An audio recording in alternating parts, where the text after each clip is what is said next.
So a passenger is denied boarding by MSC in Florida. Now the passenger says it's because they're Canadian. MSC says it's because of travel insurance. Who's right? Let's get into it right after this.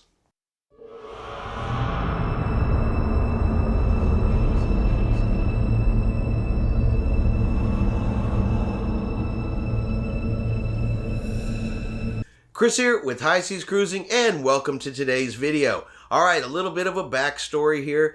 So the passenger, who is Canadian, prior to the pandemic, wins a free cruise on board MSC.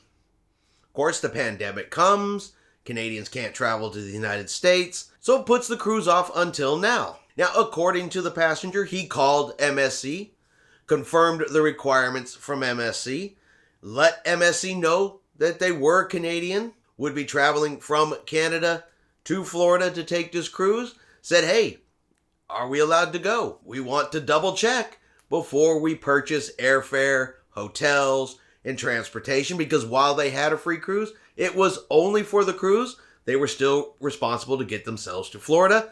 And according to the cruise passenger, MSC said yes. Passenger also states they have the emails and phone conversations from speaking with MSC. So you fast forward, the passenger books everything, flies to Florida, gets to the cruise terminal, and is denied boarding. And when it's all said and done, is escorted from the cruise terminal by the sheriff's department. Don't really know what caused the sheriff's department to get involved, but other than they were escorted out by the sheriff. Now, the cruise passenger does have a piece of paper, and I'm going to put that up here on the screen now, that they state was given to them by MSC. Shows a list of reasons of why they were denied boarding. You can see where other is checked and where it says that they were Canadian, supporting the passenger statement that they were denied because they were Canadian. So in a statement made by MSC Cruises, they say that the passenger was denied boarding for not having the proper travel insurance, which of course is different than what the paper states. So I thought, let's take a quick look. Jump on over here to MSC's website, click on the travel requirements right there at the top of the screen, go down to Caribbean and the Bahamas, and this is what it says. What to know before you go? For cruises departing from the United States, important information for cruises to the Bahamas and the Caribbean. Beginning November 1st, 2021, MSC Cruises will welcome Canadian residents on cruises departing from a U.S. port. All right, so right there on MSC's website, it basically says starting November the 1st, Canadians will be allowed to cruise on MSC, but prior to November the 1st, they are not accepting Canadian passengers on MSC Cruises. Right there on MSC's website. Now, if you scroll down a little bit, you will see this page, which is travel insurance required. All non-U.S., Puerto Rico, and Canadian residents are required to purchase a travel protection plan with coverage for COVID-19 through your country of residence.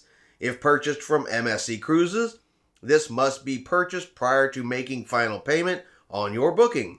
You must either purchase insurance through MSC Cruises or present documentation at the pier with sufficient coverage purchased from another provider, or you will be denied boarding. Alright, so if you don't have the proper travel insurance, you can be denied boarding.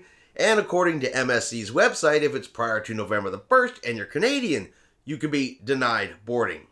So what we know is a Canadian citizen booked a cruise through MSC.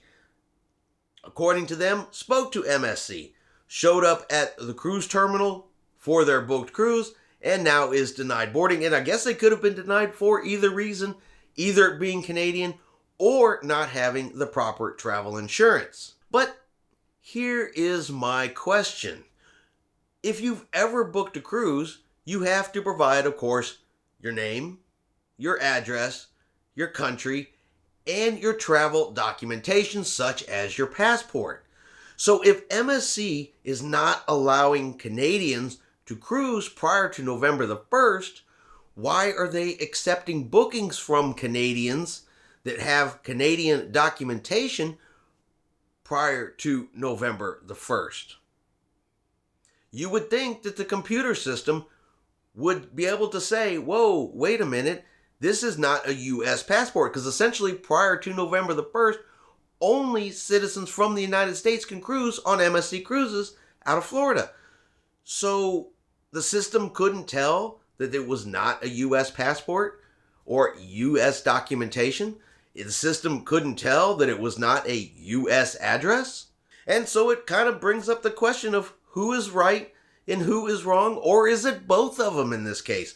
Should the passenger have read the requirements on the website? Well, I would say yes. But did he read them and call and MSC said it was okay? Should MSC fix their website so that things like this can't get through? Now, and this is not the first time this has happened with MSC. A couple weeks ago, there was a story about the exact same issue. A Canadian got to the cruise terminal, could not get on the cruise ship due to being Canadian. And there's even some reports, unconfirmed, that there were other passengers from Canada trying to get on this MSC cruise, and they were also denied boarding.